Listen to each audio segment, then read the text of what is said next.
Team کی خدمت میں عید میلاد النبی مبارک کہتا ہوں. بہت بہت شکریہ آپ کو بھی، انشاءاللہ بہت مبارک ثابت ہو آپ کے لیے. ڈاکٹر صاحب آج ہم لوگ مولا روم کے حوالے سے گفتگو کر رہے تھے، تو ہماری دادی نے بھی کچھ نکات کی جانب اشارہ کیا، اور جو بہرحال مطالعہ کیا کہیں کہ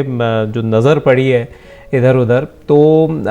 خود مولانا روم جو ہیں وہ رسول اکرم صلی اللہ علیہ وآلہ وسلم کی شخصیت سے بھی بہت متاثر نظر آتے ہیں، اور خود ان کی جس زاویے سے مولانا روم نے رسول اکرم اور آپ کی تعلیمات کو دیکھا ہے، اس سے دیگر شعراء من جملہ علامہ اقبال بہت متاثر نظر آ رہے ہیں. یہ رشتہ کہاں سے جڑ رہا ہے آپس میں؟ دیکھیں جی، بسم اللہ الرحمن الرحیم، وبہ نستعین وہو خیر المعین. اسلام جو مذہب ہے، دین ہے، جب سے آشنائی ہوئی ہے تمام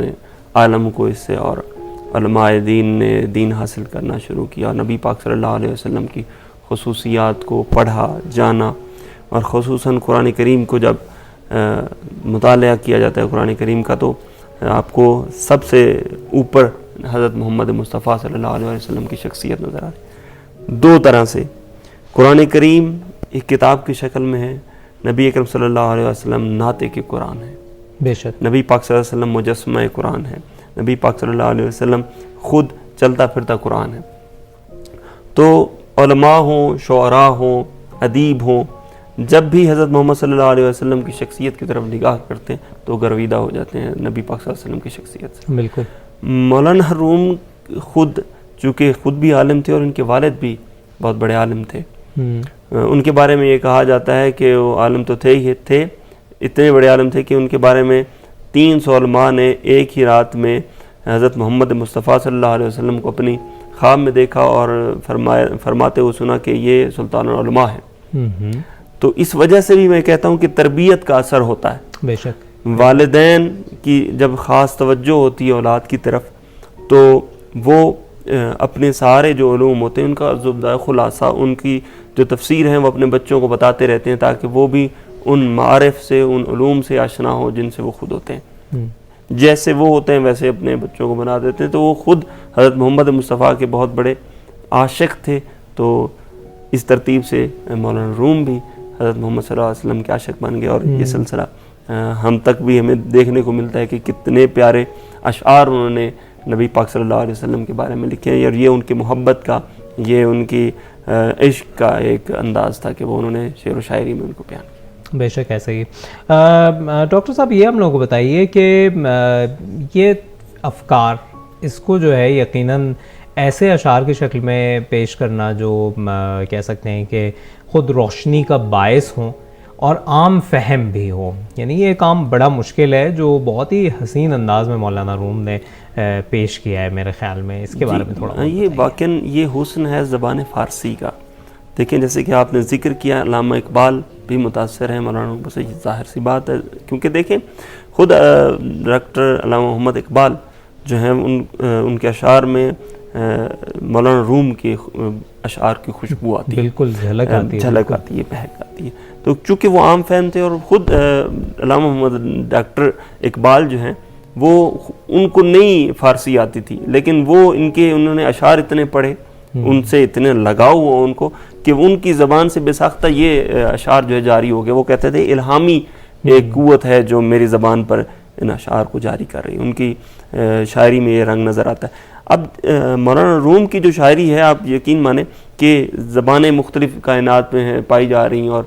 تبدیل ہوتی جا رہی ہیں، لیکن زبان فارسی کا ایک عجیب و غریب جو ہے نا وہ رنگ ہے کہ آج سے 600 سال پہلے، 700 سال پہلے، 800 سال پہلے کی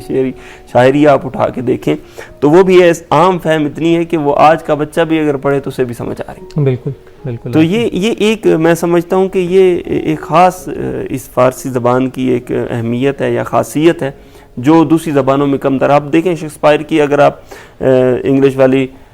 شاعری اٹھا کے دیکھیں، ان کے کلام کو دیکھیں تو آپ متوجہ نہیں ہوں گے اس وقت تک جب تک آپ یعنی انگلش زبان کے مکمل ماہر نہ ہو جائیں. بالکل، اور وہ بھی قدیم انگلش. لیکن مولانا روم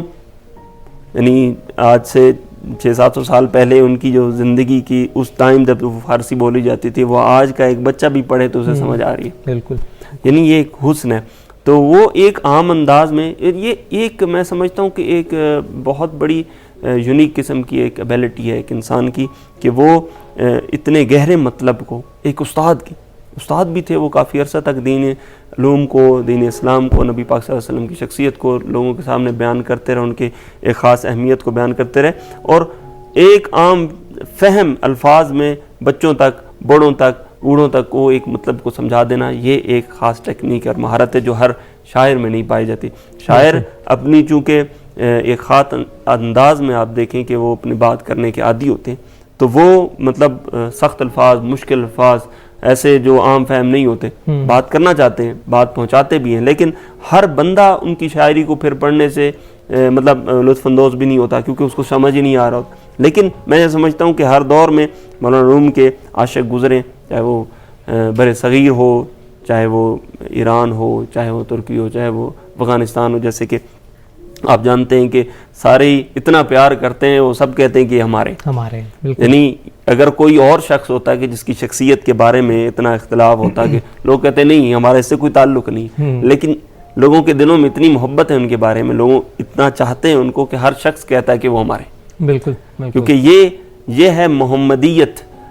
یعنی ان کی ذات میں کہ حضرت محمد صلی اللہ علیہ وسلم 14 سال پہلے تھے اور سب کہتے ہیں کہ محمد ہمارے ہیں. بے شک اسی طرح ان کے چاہنے والے ان کے عاشق بھی ہیں ان کے بارے میں بھی لوگ کہتے ہیں کہ وہ ہمارے ہیں. تو یہ چیز بڑی یونیک اور بڑی عمدہ ہے کہ مولانا روم نے اپنی واقعاً ایک خاص نارمل الفاظ میں اپنی بات کو پہنچایا. دراصل مولانا روم نے خود کو وہ جو نور کا جو ایک سرچشمہ تھا اس سے خود کو جوڑ دیا اس کے نتیجے میں پیش ہے. کس انداز میں اپنے کلام میں رسول اکرم صلی اللہ علیہ وسلم کی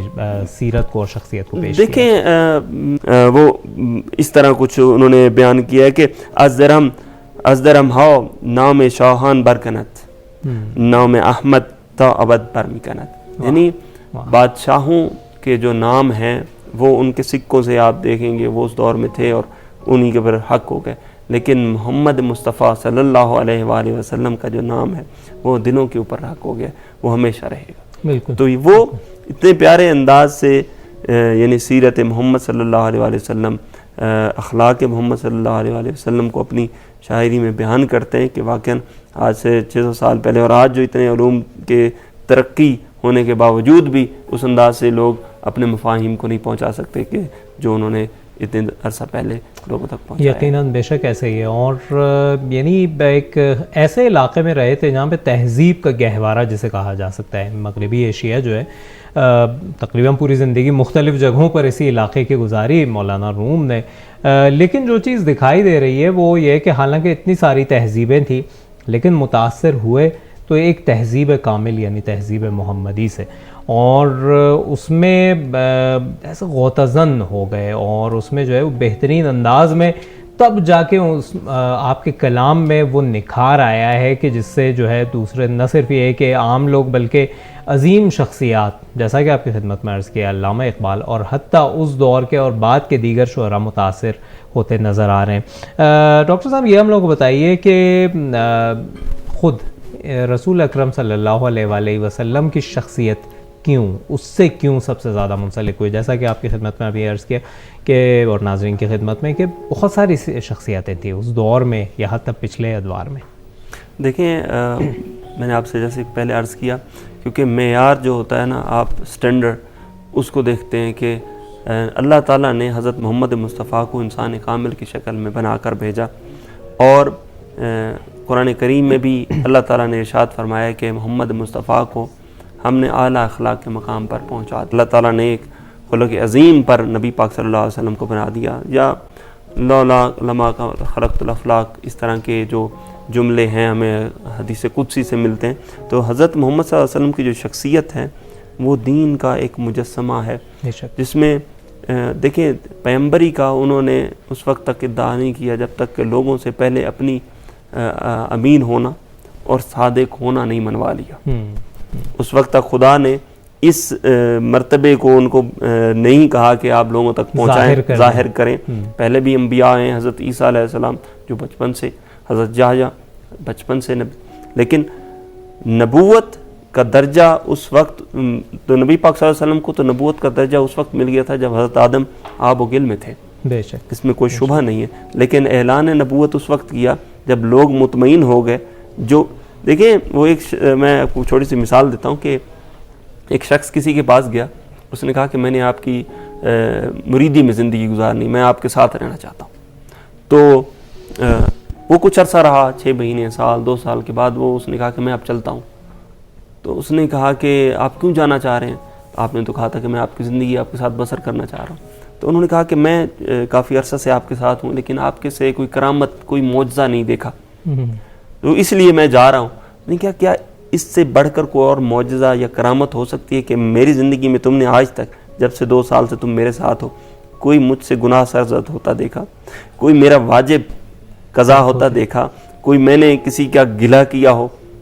نہیں. تو حضرت محمد مصطفیٰ صلی اللہ علیہ وسلم کی شخصیت جو 40 سال عرب کے اس سخت دور میں, جب لوگوں کو نہیں پتہ تھا کہ زندگی گزارنی کیسی ہے, جب اخلاق کا ان کو اندازہ نہیں تھا, جب ان کو امانتوں میں امانت داری کا لحاظ نہیں تھا, جب لوگوں کو سچ بولنے کا قطعاً شوق نہیں تھا اور نہ ہی امتیاز, تو اس دور میں, اس سخت دور میں حضرت محمد مصطفیٰ صلی اللہ علیہ وسلم نے یہ 2 چیزیں پہلے کر کے دکھائیں کہ صداقت کیا ہوتی ہے, امانت کیا ہوتی ہے, اور ان ساری چیزوں کو پروو کر کے دیا. تو پھر جیسے کہ آپ نے عرض کیا کہ مولانا روم نے انہی میں سے جو چیزیں اپنی شخصیت میں انہوں نے ان چیزوں کو دیکھا کہ واقعاً یہ ایسی چیزیں ہیں کہ جو کسی اور میں نہیں مل سکتی, اسی لیے انہوں نے اس کو رول ماڈل سمجھا اور اس پر اپنی کلام کو لکھنا شروع کر دیا. ڈاکٹر صاحب انشاءاللہ گفتگو آپ سے جاری رہے گی ہم لوگوں کی, اور ناظرین کو بھی یقیناً ہم لوگ کی گفتگو پسند آ رہی ہوگی. ہم لوگ کوشش کر رہے ہیں جہاں تک ہو سکے سادہ زبان میں ایک ایسے عظیم شاعر, ایسی عظیم ہستی کو آپ کی خدمت میں متعارف کروا سکیں جو ایک طرف فارسی ادب کے معیار کے طور پر پہچانے جاتے ہیں, صدیوں گزر گئیں لیکن آج بھی مولا روم کا نام روشن ہے. اور دوسری جانب یہ ہم لوگ دیکھ رہے ہیں کہ وہ خود جس سے متاثر نظر آ رہے ہیں وہ نور الہی ہے, اور کہہ سکتے ہیں اکمال اور اتمام نور ہے. اس کے بارے میں مزید آپ لوگوں سے گفتگو کریں گے. چلتے ایک وقفہ لیتے ہیں, پھر اس کے بعد آپ کی خدمت میں حاضر ہوں گے. ہمارے ساتھ دیتے رہیے. آپ لوگ دیکھ رہے ہیں پروگرام نیا دن, تہران اسٹوڈیو سے آپ کی خدمت میں پیش کیا جا رہا ہے, اور ایک بار پھر مبارکباد پیش کرتے ہیں ہفتہ وحدت کی مناسبت سے, میلاد النبی کی مناسبت سے, اور یہ جو عظیم موقع ہم لوگوں کو فراہم کیا گیا ہے تاکہ ایک دوسرے کے یعنی جو دل ہیں ایک دوسرے کو قریب لائیں, ایک دوسرے کے قریب لائیں, معاف کیجیے گا. اور یہ کہ جس چیز کے لیے رحمت للعالمین کو ہمارے لیے بھیجا گیا تھا اس کا ایک تھوڑا سا جلوہ ہم لوگوں میں بھی دکھائی دے. اگر ہم خود کو امت محمدی کہتے ہیں تو ہم لوگوں میں بھی وہی حسن خلق انشاءاللہ دکھائی دینا چاہیے, اور یہ کہ بہترین انداز میں ہم لوگ نمائندے بن سکیں, سفیر بن سکیں اس دین کے, اس مذہب کے, اور یہ کہ بہترین جلوہ اس کا فراہم کر سکیں پوری دنیا کو انشاءاللہ. اور ایک کتاب کی ضرور ہم تجویز دیں گے آپ لوگوں کو, اگر آپ لوگوں کی دسترسی ہو تو بہترین, کیا کہنے, آن لائن بھی دستیاب ہے. یہ کتاب ہے ہمارے محمد, اور اس میں جو غیر مسلم شعراء نے اردو میں اپنا کلام پیش کیا ہے رسول اکرم صلی اللہ علیہ وآلہ وسلم کی شان میں, اس کا ایک بہت ہی اچھا مجموعہ ہے. ڈاکٹر دھرمیندر ناتھ نے, خدا انہیں غریق رحمت کرے, جو جس عقیدت کے ساتھ اکٹھا اسے کیا ہے اس پورے مجموعے کو, وہ یعنی واقعی آج بھی ہر ایک کے لیے میرے خیال میں ایک سرمشق ہے انشاءاللہ کہ اس پر ہم لوگ عمل کر سکیں, اور کم سے کم ہم لوگ جا کے ان اشعار کو پڑھیں اور دیکھیں دوسرے ہمارے رسول اکرم صلی اللہ علیہ وآلہ وسلم کے بارے میں کیا کہتے ہیں, کیا جانتے ہیں, کیا سمجھتے ہیں. اور یہ ایک بہت ہی عظیم مرتبہ ہے انشاءاللہ کہ اس پر ہم لوگ فائز ہو سکیں. ڈاکٹر صاحب یہ ہم لوگ یہ چیز گفتگو اس کے بارے میں کر رہے تھے کہ مولانا روم کا جو کنیکشن تھا, جو ایک اتصال تھا اس سرچشمے کی طرف, اور یہ اس کی جانب ہم لوگ دیکھ رہے ہیں کہ خاص نکات کو, یعنی ایک تو ظاہری طور پر رسول اکرم صلی اللہ علیہ وآلہ وسلم کے وہی جیسا کہ آپ نے فرمایا کہ خلق عظیم کے لیے آپ کو جو ہے بھیجا گیا ہے اور کے ساتھ بھیجا گیا ہے, اس کو دیکھا. دوسری جانب وہ جو عرفان اور وہ جو باریکیاں تھیں اس چیز کو بھی رسول اکرم صلی اللہ علیہ وآلہ وسلم کے مولانا روم نے دیکھا. اس کے بارے میں بتائیے ہمارے ناظرین. دیکھیں مولانا روم کی جو پہلی زندگی ہے علم و تعلم میں, یعنی لوگوں کو خود سیکھنا اور سکھانے میں گزری. پہلے وہ اپنے سٹی سے لے کر کونیا تک گیا, اور کونیا میں کافی عرصہ وہاں پر مقیم رہے, اور لوگوں کے ساتھ میل جول، لوگوں میں اٹھنا بیٹھنا، لوگوں کو تعلیم دینا، یہ ان کا شیوا تھا۔ اور ایک دن اچانک اصل میں یہ ہوا کہ شمس تبریز، محمد کہتے ہیں کہ 3 محمد ہیں، حضرت محمد مصطفیٰ صلی اللہ علیہ وسلم اور خود مولانا محمد اور محمد شمس تبریز بھی، تو کہتے ہیں کہ یہ ایک زندگی کا تحول جو ہے ان میں وہ اس وقت دیکھنے کو ملا، یا اس کے عرفان جو آپ کہہ رہے ہیں کہ خود دیکھیں عرفان کا جو یہ ذریعہ جو ہمیں ملا ہے وہ خود محمد و اہل بیت محمد ہے، جیسے کہ سب کے اوپر یہ واضح ہے کہ اس کے علاوہ انسان کسی غلط عرفان میں نہیں پڑنا چاہیے۔ جی، تو وہ یہ عرفان جو ہے وہ انہی کے در سے ملتا ہے۔ تو جو ان کی زندگی میں یہ معنوی جو دور آیا ہے وہ میں سمجھتا ہوں کہ شمس کے بعد آیا ہے۔ انہوں نے 2 سوال کیے اصل میں جو ان کی جو زندگی کو تبدیل کر دینے والے سوال تھے۔ پہلے انہوں نے پوچھا کہ وہ اپنے گروپ کے ساتھ جا رہے تھے اور جاتے جاتے ان سے انہوں نے سوال کیا کہ آپ یہ بتائیں کہ حضرت محمد مصطفیٰ زیادہ عظمت والے برتر ہیں یا بایزید بستامی زیادہ برتر ہیں؟ تو انہوں نے پہلے مڑ کر دیکھا اور جواب دیا کہ حضرت یقیناً حضرت محمد مصطفیٰ برتر۔ پھر انہوں نے ایک اور سوال کیا سخت تر، کہا کہ جبکہ آپ جانتے ہیں کہ حضرت محمد مصطفیٰ صلی اللہ علیہ وسلم نے فرمایا ہے کہ میں خدا کو اتنا نہیں جانتا کہ جتنا جاننے کا حق تھا، اور جبکہ یہ بایزید بستامی کہہ رہے ہیں کہ میں جو ہے نا خود منزہ و مبرہ ہوں اور میں اعظم و شانی ہوں، یعنی خود میں ہی ہوں، جبکہ ان کا مراد خداوند متعال تھا اس سے کہ اصل میں جو عرفاء ہوتے ہیں وہ اپنی ذات کو ہیچ سمجھتے ہیں خدا کے سامنے، وہ اپنی ذات کو کچھ نہیں سمجھتے، وہ خود اپنے وجود کو بھی خداوند متعال کا ہی ایک پرتو سمجھتے ہیں، جلوہ سے نور سمجھتے ہیں۔ تو انہوں نے کہا کہ اس کو پھر تم کیسے ڈیفائن کرو گے، جسٹیفائی کرو گے؟ تو انہوں نے کہا کہ حضرت محمد صلی اللہ علیہ وسلم جو تھے وہ خود نور کا سرچشمہ تھے، اور وہ اصل میں ان کا جو ظرف تھا وہ ایک جرعہ سے کمپلیٹ نہیں ہوا۔ وہ ہمیشہ اپنی ذات میں یعنی اور زیادہ صفات لانا چاہتے تھے اور زیادہ اوپر جانا چاہتے تھے، جبکہ بایزید بستامی ایک ہی جرعے سے ایک ہی گھونٹ سے وہ بھر گئے اور وہ سمجھنے لگے کہ پوری کائنات کو میں نے حاصل کر دیا اور میری معرفت مکمل ہو گئی۔ لیکن یہاں پر ان کو یہ سمجھ آیا کہ میرا جو علم ہے وہ ناقص ہے، میرا علم مکمل نہیں ہے، تو پھر وہ جڑ گئے کس سے؟ شمس تبریز سے۔ تو کہنے کا مطلب یہ ہے کہ اس کے بعد انہوں نے جو غزلیات شمس وغیرہ لکھی ہیں اس میں اللہ تعالیٰ کی معرفت آپ کو ملتی ہے، اس میں حضرت محمد صلی اللہ علیہ وسلم کے بارے میں غزلیات ملتی ہیں۔ تو یہ جو سلسلہ ہے وہ رکا نہیں، بہرحال یہ ارتقاء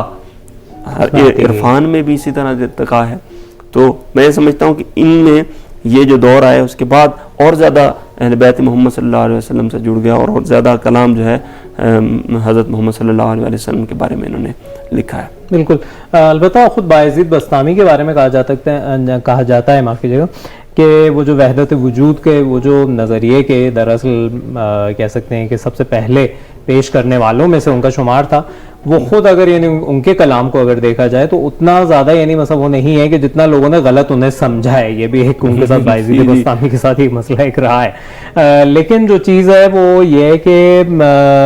خود جس طرح سے یہ منسلک ہوئے ہیں اصل سرچشمے سے، یہ خود ایک بہت ہی میرے خیال میں خود اس کے اوپر انسان اگر زندگی گزار دے اور اس کے بارے میں مطالعہ کرے خود بہت کچھ حاصل کر سکے گا، حتیٰ ابتدائی مراحل میں۔ یہ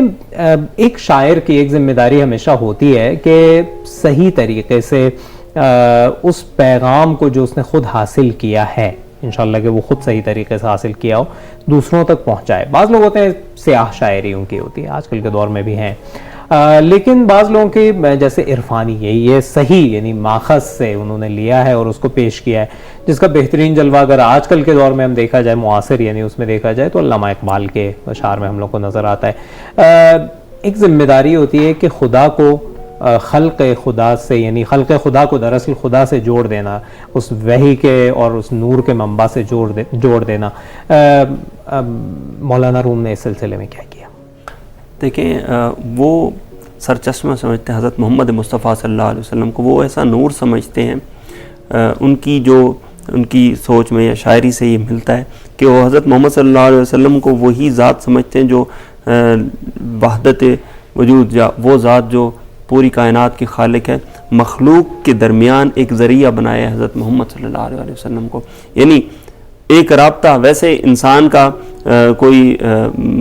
علماء میں یہ ڈیبیٹ ہے کہ شرک ہے کہ کسی اور کو واسطہ کو لے کے آنا، لیکن اس کی بنا آپ سمجھیں گے کیسے خدا کو. بالکل. تو مولانا روم نے ایک واسطہ، ایک ذریعہ مانا ہے حضرت محمد مصطفیٰ کو اللہ تعالیٰ تک پہنچنے کا، اللہ تعالیٰ کی معرفت کا. ان کی شاعری سے بھی ملتا ہے ملتا ہے ایسا کلام کہ آپ دیکھیں، اور ان کو ایک خلق عالم کے لیے ہدایت کا ذریعہ جانا. اس کے علاوہ وہ ایک بڑا پیارا شعر ہے ان کا جس میں وہ کہتے ہیں کہ از احمد تا محمد یک میم فرق است. یعنی انہوں نے بڑا خوبصورت انداز میں احمد اور محمد کا جو سلسلہ جوڑا ہے یہاں پر. اگر آپ دیکھیں کہ حضرت محمد مصطفیٰ میں جو الف ہے میم دال کا حروف ابجد آ رہے ہیں، اور اس میں احد میں الف ہے